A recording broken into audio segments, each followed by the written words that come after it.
नमस्कार, आप देख रहे हैं सी न्यूज भारत और मैं हूं आपके साथ ज्योति श्रीवास्तव।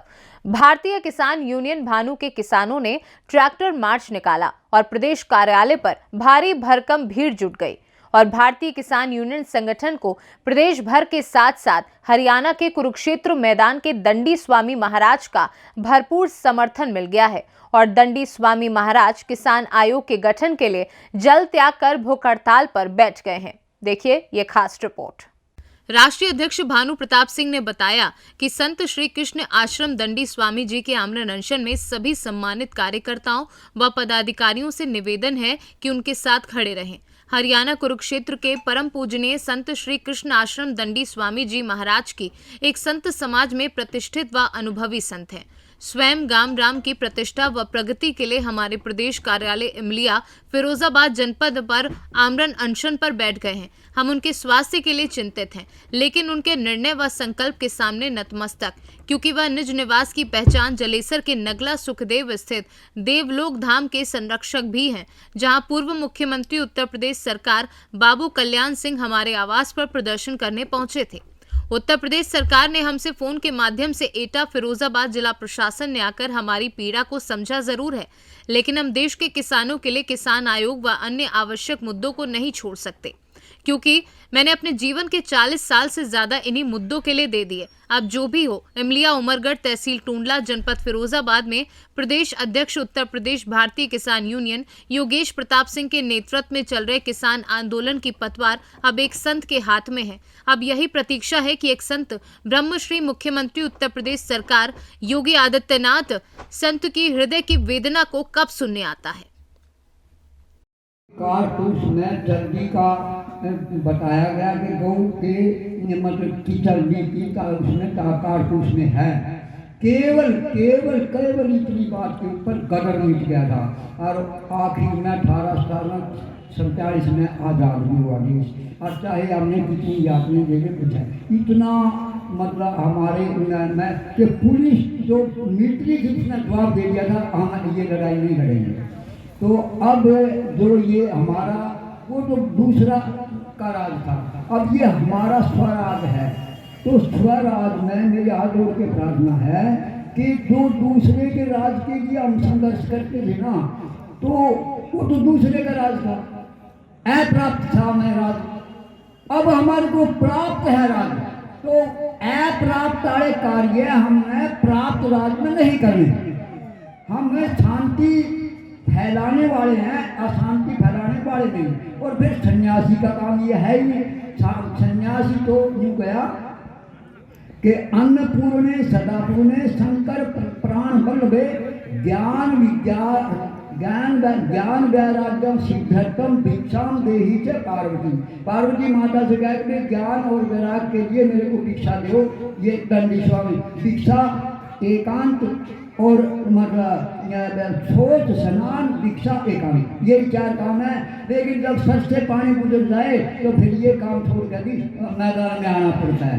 तो अच्छा, तो ये गया कि अन्नपूर्णे सदापूर्णे शंकर प्राण बल्लभे ज्ञान वैराग्य सिद्धर्थम भिक्षाम देहि च पार्वती। माता च पार्वती देवी, पिता देवो महेश्वर, बांधवासी भक्ताश्च, बांधवासी भक्ताश्च स्वदेशो भूनत्रयम्। मेरे तीनों लोग ही मेरा देश है। तो भाई हम सारे, अरे भैया बैठ जाओ, कहाँ जा रहे हो भाई? गलत बात है। इसके बाद राष्ट्रीय ध्वज का उद्बोधन होना है। कोई बात नहीं, थोड़ी देर रुक जाओ, इसके बाद राष्ट्रीय ध्वज उद्बोधन करेंगे, उसके बाद जाना। बैठ जाओ थोड़ी देर। तो भूनत्र तीनों भवन जो है हमारा देश है, ये सन्यासी का। तो हमें तड़प है कि हमारा देश विश्वगुरु होते हुए और हमने विश्व पावर की पर आगे विकसित देश हो गया और विश्वगुरु कब से भाग गए, योग से भाग गए। ये क्या कहानी है? तो मतलब योग के उसके बारे में ये सारे करने के लिए मैंने 11 बार प्रयास करा और 11 बार पता नहीं क्या लीला थी भगवान की। मैं तो गऊ का गोबर लेप किया और उस पर कुशा बिछाई बैठ गए अकेला, किसी की सदा रिपोर्ट दुनिया की, हमारी सलानी नहीं, हमारी सलानी। ये भाजपा वाले आए, कहना जी आप हमारे साथ लगो, आप क्यों? अरे मैं बैठे ही हूँ, मैं साथ किसके लगूँ? आप ना आना हुआ हो, नहीं आना हो, 4 बजे ना हो तो ही गना का फिर आप मैच नहीं लगेंगे, नहीं लगेंगे 4 बजे ना लगो। मैंने क्या दूर कर तुम्हारी, मेरे को डायरेक्ट आप जाने। और इन किसानों का कुछ नहीं हो पाया। जीवन भर अपना जीवन भर त्याग, तपस्या और बलिदान में निकाल दी, और फिर भी हम पीछे हटते रहे। क्यों हटेंगे पीछे? अगर गलत है तो हम चिल्ला रहे हैं कि हमारी जांच करा के 30 साल पहले 91 में यहाँ से प्रदेश अध्यक्ष की घोषणा हुई थी इनकी, तब इनमें क्या था और आज क्या है, इसकी तुलना सरकार नहीं करा सकती। और जिन्होंने बनाए थे प्रदेश अध्यक्ष, उनकी नहीं करा सकती कि तब क्या था अब क्या है। किसानों को जीवन में ठगवाते रहे लोग। इस वजह से किसानों का भी मनोबल टूट गया है कि लड़ने के लिए मुश्किल से तैयार हो पाते हैं, क्योंकि ऐसा ही होता है। उन्हें लगता है कि ऐसा ही होगा हर समय, ये तो अपने उसके लिए करते होंगे। तो मेरा पहली मांग इसी वजह से मैं करता हूँ, ये मैं किसी पर आरोप नहीं लगाता, लेकिन 30 साल से अब तक किसान यूनियन किसानों के लिए आंदोलन करती आई है, दिल्ली में किए, लखनऊ में किए, उसका अब आकलन तो हो कि क्या हुआ। और जो ईमानदार हो उनके कहने से एक आयोग बनाओ, उस ईमानदार लोगों को आयोग में रख के तब तो सरकार बात करे किसानों के बारे में कि कैसे योजना लाए, कैसे किसानों का भला होगा। गायों की समस्या है कि गाय क्यों छोड़ते हैं, किसान छोड़ते हैं, हम बताएंगे क्यों छोड़ते हैं किसान। अगर उनको लागत मूल्य सही मिलेगा, उनकी लागत कम होगी और अच्छे रेट मिलेंगे, पैदावार अच्छी होगी, तो क्यों छोड़ेगा गाय को? है? उनके गोबर का इस्तेमाल करवाओ, खेती में करवाओ, गोबर खरीद के जैविक बना के किसानों को दो कि हम इससे करोगे तो महंगा खरीदेंगे, सब समस्या दूर हो जाएंगी, रोक टोक नहीं होंगे। तो ये कुल मिला के बहुत समस्या है। तो उसके लिए बाबा ने कह दिया है कि मैं 11 बार बाबा अनशन कर चुके हैं, राष्ट्रपति जी के यहाँ, प्रधानमंत्री जी के यहाँ और हर मुख्यमंत्री जी के यहाँ बाबा का रिकॉर्ड है। बाबा अनशन की घोषणा की, सरकारों में हड़कंप मच जाता है। कल से प्रशासन परेशान है, परसों से जब से बाबा ने घोषणा कर दी है। तो अब बाबा ये कह रहे हैं कि मुझसे अपने लोग कोई सबको समझा देना, मना न करें। बाबा बताएंगे, अभी मैं बाबा से कहूंगा। तो बाबा ने कह दिया है मुझसे अपने लोग कोई मना कर, शासन प्रशासन मेरे साथ जो करता रहे सो करे। तो मैंने की सो कुछ नहीं करेगा, आपको मनाएगा, आप मान जाओगे तो ठीक है, न मानोगे मैं नहीं मानता हूँ किसी की, तो अब मैं कैसे कह दूंगा कि आप बात मान जाओ, तो मैं नहीं मानूंगी कहूंगा। लेकिन बाबा से जबरदस्ती शासन प्रशासन करने की कोशिश करेगा, उसके लिए मैं सबसे निवेदन करूंगा वो हर समय तैयार रहें और यहाँ निगाह बनाए रखें कि बाबा के साथ कोई जबरदस्ती न कर सके। इसके लिए हम तैयार हैं, फिर बाबा के ऊपर है, बाबा क्या करेंगे। क्योंकि हम बाबा तो सीधे सीधे भगवान ईश्वर से जुड़े प्रेरणा लेके और जो करते हैं, हम तो हो सकता है गलत हो, लेकिन बाबा गलत नहीं होंगे। बाबा कुछ कह रहे हैं तो हमारे लिए और आपके लिए और सरकारों के लिए, उस देश के लिए कर रहे हैं, कोई बाबा अपने लिए नहीं कर रहे। जिंदाबाद ठाकुर भानु प्रताप सिंह, जिंदाबाद योगेश प्रताप सिंह, जिंदाबाद। आज के किसान आंदोलन में उपस्थित बहुत ही सम्मानित मंच एवं सामने बैठे बहुत ही सम्मानित देवतुल्य किसान बंधु, यहाँ उपस्थित एलआईयू बंधु, मीडिया कर्मी, पुलिस फोर्स के जवान, सभी को मैं नमन करता हूं। और देखिए आज आंदोलन में उपस्थित जिन्हें संघर्ष की मूर्ति कहा गया, किसानों के मसीहा ठाकुर भानु प्रताप सिंह मैं मानता हूं कि उनके लिए संघर्ष नाम छोटा पड़ जाता है। इतनी जीवन में इतना संघर्ष किया है कि आज की स्थिति में राष्ट्राध्यक्ष जी का संघर्ष पुरुष कहा जाना, संघर्ष का नाम उनके लिए छोटा है। और देखिए, उनके लिए दो बात कहना चाहूंगा कि जिंदगी जीना इतना आसान नहीं होता, बिना संघर्ष कोई महान नहीं होता, जब तक ना पड़े हथौड़े की चोट पत्थर भी भगवान नहीं होता। और देखिए, अभी इशारा हुआ, मैं सूक्ष्म इशारों में कुछ बात बताने जा रहा हूं। अभी हम लोग आगे जिलाध्यक्ष कुछ कहना चाहते थे, राष्ट्राध्यक्ष जी ने रोक दिया। और मैं ऐसे लोगों के लिए कहना चाहता हूं राष्ट्राध्यक्ष जी की तरफ से कि चमन को सींचने में कुछ पत्तियां झड़ गई होंगी, यही इल्जाम है हम पर चमन की बेवफाई का। जिन्होंने रोन डाली कच्ची कली अपने हाथों से, वही दावा करते चमन की रहनुमाई का। ऐसे लोगों से भी सचेत रहना है। और देखिए, दो बात, क्योंकि समय की मर्यादा में भी रहना है।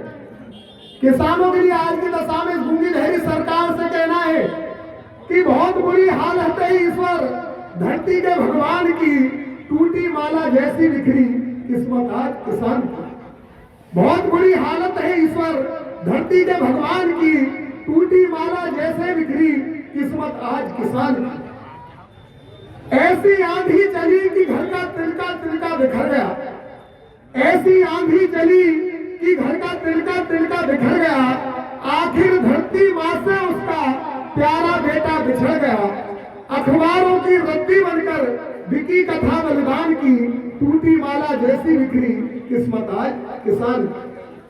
और एक बात और, जो अपने कांधे पर देखो, जो अपने कांधे पर देखो हल लेकर के चलता है, आज उसी की कठिनाई का हल क्यों नहीं निकलता है। फिर चौधरी महेंद्र सिंह टिकैत के साथ प्रदेश अध्यक्ष बने और ये इमलिया उमरगढ़ कार्यालय उन्हीं चौधरी महेंद्र सिंह टिकैत ने प्रदेश अध्यक्ष हमें बनाया और प्रदेश का कार्यालय बनाया। अभी वहीं से किसानों की समस्याओं के समाधान के लिए संघर्ष हो रहा है। इसमें जितने हमारे यहाँ महारथी आए, उन सबसे पहले हमारे दंडी स्वामी जो कुरुक्षेत्र से हमारे गांव नगला सुखदेव, कुछ लोग हमारा गांव इमलिया मान लेते हैं, इमलिया हमारा कार्यालय था, गांव हमारा नगला सुखदेव है, थाना जलेसर, तहसील जलेसर, ब्लॉक जलेसर, विधानसभा जलेसर, सब कुछ जलेसर। और वहीं पे नगला सुखदेव गांव, उसमें ये मंदिर देवलोक धाम मंदिर पे कुटिया है हमारी दंडी स्वामी की। तो उनके चरणों में अपना सर रखकर उनको बार बार नमस्कार करता हूं और उनसे आशीर्वाद लेता हूं, क्योंकि जितने हमारे मंच पर बैठे हैं और सामने बैठे हैं, आप सब लोगों को मैं चरण वंदन करता हूं, इसलिए कि तुलसीदास ने रामचरितमानस में लिखा है, बड़े भाग मानुष तन पावा, सुर दुर्लभ सदग्रंथन गावा, ईश्वर अंश जीव अविनाशी, चेतन अमल सहज सुखरासी। आप सब ईश्वर के अंश हैं, चाहे छोटे हैं बड़े हैं, किसी भी जात के हैं, किसी भी बिरादरी के हैं, किसी भी धर्म के हैं, जो मानव हैं उन सबको चरण वंदन करके स्वागत करता हूं, अभिनंदन करता हूं। और इस आशय से कि कभी भी आप राक्षस न बने, क्योंकि जब राक्षस ज्यादा हो जाते हैं, जब जब होए धर्म की हानि, बाढ़ है असुर धम अभिमानी, तब तब धर प्रभु विविध शरीरा, हरै कृपा निधि सज्जन पीरा। जब राक्षस प्रवृत्ति के लोग बढ़ जाते हैं ज्यादा, तो फिर भगवान को मनुष्य के रूप में आना पड़ता है या और किसी के रूप में आना पड़ता है। जैसे त्रेता में भगवान राम बन के आए थे और द्वापर में बन गई कृष्ण, तो ऐसे ही अब भी लगता है कि राजनेता राक्षस प्रवृत्ति में आ गए हैं। क्योंकि जो भी तब समझा कि कांग्रेस खराब है, 14 में कह दिया कांग्रेस भगाओ, देश बचाओ, भाजपा लाओ, यही ब्रज के वृक्ष सत्य ने कह 11 फरवरी 2021 दोनों इतिहास में दर्ज हैं। वहां पर जो समस्या, जो घटना घटी थी, अखबार में छपा था, किसानों ने किया पुलिस में लाठीचार्ज, आप लोग उसके बहुत तमाम लोग साक्षी हैं। नगला बीच नहर पे हमने आंदोलन किया था। नगला बीच नहर पे भी हमने 8 घंटे रोड को जाम रखा था अपने क्षेत्र की किसानों की समस्याओं को लेकर के। उसका नतीजा ये हुआ 27 करोड़ 40 लाख रुपए जो स्वीकृत हुए नहर की सफाई के लिए, नहर की मरम्मतीकरण के लिए, उन 27 करोड़ 40 लाख रुपयों की हमने यहाँ के शासन प्रशासन के लोगों से कह करके जांच कराने के लिए कहा, तो उसकी जांच कराओ। इन्होंने एक कमेटी बनाई, उस कमेटी में एडीएम फिरोजाबाद और टूडला के एसडीएम, टूडला के सीओ और 2 अफसर थे। वो जांच कमेटी आज तक ये रिपोर्ट नहीं दे पाई कि 27 करोड़ 40 लाख रुपया जिसका टेंडर हुआ वो कहां लग गया। हमारा मिशन था नहर में पानी लाना और उस पानी को प्रत्येक किसान के खेत तक पहुंचाना। नहर में जब आंदोलन की पड़ी आती है तो नहर में पानी छोड़ दिया जाता है, उसके बाद फिर नहर ऐसे पड़ी रहती है। इसलिए क्षेत्र के किसान और समस्त क्षेत्रीय बंधुओं से ये निवेदन करना चाहता हूं कि जो हमारा क्षेत्र है वो इस समय सबसे ज्यादा प्रताड़ित है पानी से। हमारे क्षेत्र में 200 फीट से नीचे वाटर लेवल जो है वो पानी कड़वा है और 200 फीट के करीब आप लोग पहुंच चुके हैं। एक किसान ने 3-3, 4-4 बोरिंग करा ली है, उसके बाद वो बोरिंग खराब हो जाती है। जब तक आप लोग एकत्रित होकर के उस नहर वाली लड़ाई को, आर पार की लड़ाई नहीं लड़ेंगे, जिस नहर की लड़ाई को हमने लड़ा था नगला बीच पे 1 अक्टूबर 2020 को, उसमें वहां पर एडीएम साहब और CO Tundla, SDM Tundla, SP city साहब के माध्यम से हमें जो लेटर मिला था उसमें ये कहा गया था कि आपको 8 दिन के अंदर नगला बीच नहर में पानी मिलेगा। वो वायदा खिलाफी हुई। उसके बाद हम लोगों ने बहुत बहुत धन्यवाद दूंगा जिन्होंने 2 दिन से मुझे इतनी मजबूती दे दी टूडला तहसील में कि अगर इतनी मजबूती मुझे और मिल जाए तो हो सकता है इस धरती को चीर दूं और आसमान को फाड़ दूं। आप सबका सहयोग रहा तो। माननीय प्रदेश अध्यक्ष ठाकुर योगेश प्रताप सिंह जी का एक आदेश हुआ और एक आदेश पर मेरा मन ऐसा हो गया कि मुझे ऐसा लगा कि 5-7 और होते, मैं अकेला कैसे हूं, सारी तहसीलों को एक साथ बंद कर देता मैं तो। लेकिन कर में तब आया जब मेरे बड़े भाइयों का मेरे ऊपर हाथ रखा। मैंने अकेले में कुछ नहीं किया, मैं अकेला तो बस पूरे ईमानदारी और मेहनत के साथ डटा रहा। और मैं बता देना चाहता हूं शासन और प्रशासन दोनों को, जबरन कभी करने की कोशिश मत करना। जहां मैं हूं, अगर माननीय राष्ट्रीय अध्यक्ष ठाकुर भानु प्रताप सिंह और प्रदेश अध्यक्ष ठाकुर योगेश प्रताप सिंह का आदेश हो गया तो चाहे गोली मारो और चाहे मैं स्वयं आंच लगा के मर जाऊंगा, पर तुमसे डरूंगा नहीं और ना हटूंगा। ये सीधे सुनो, ये ठाकुर भानु प्रताप सिंह का सिपाही है, कोई अटुआ फटुआ का सिपाही नहीं है जो तुमसे डर जाएगा। मैं सीधे खुली चुनौती दे रहा हूं। दूसरा, आगे भी आंदोलन अभी चल रहा है, आगे भी माननीय राष्ट्रीय अध्यक्ष जी का, माननीय प्रदेश अध्यक्ष जी का जो भी आदेश होगा, टूडला तहसील, जिला मुख्यालय, जहां भी जो भी आदेश होगा, मैं आप सबको पूरा भरोसा दिला रहा हूं कि आप सबको मेरे साथ आके मेरे ऊपर हाथ रख देना। मरने के लिए मैं अकेला सबसे पहले खड़ा रहूंगा, सबसे आगे। ज्यादा कुछ नहीं बोलूंगा, समय का थोड़ा अभाव है। इसी के साथ जय जवान, जय जवान। भारतीय किसान यूनियन भानु जो ना माने झंडे से। जय जवान, जय किसान। का मालिक समय के चलते हुए 600 करोड़ का मालिक कैसे बन गया, ये मैं भी जानना चाहता हूं कि वो तकनीकी हमें भी बता दी जाए कि जिससे उत्तर प्रदेश का हर एक किसान 600 करोड़ का मालिक बन जाए। साथियों, इन्हीं वेदनाओं से जूझ रहे हैं और संघर्षरत है। इसलिए आपसे हर बार भानु प्रताप सिंह और योगेश प्रताप सिंह ने कुछ नहीं मांगा तो आपसे एक संघर्ष और आंदोलन की भीख मांगी, उसमें भी संख्या बल जितना भी है सहयोगी है, लेकिन 1 से 10 होना चाहिए। 1 से 10 की कड़ी होनी चाहिए। बहुत ज्यादा न बोलते हुए मंच के संचालन की कड़ी को आगे बढ़ाते हुए मैं युवा प्रदेश अध्यक्ष आदरणीय सुनील सिंह जी को मंच पर आमंत्रित करूंगा कि आए और एटा से सी न्यूज संवाददाता लखन यादव की रिपोर्ट। फिलहाल इस खास खबर में बस इतना ही। देश दुनिया की बाकी खबरों के लिए आप देखते रहिए सी न्यूज भारत।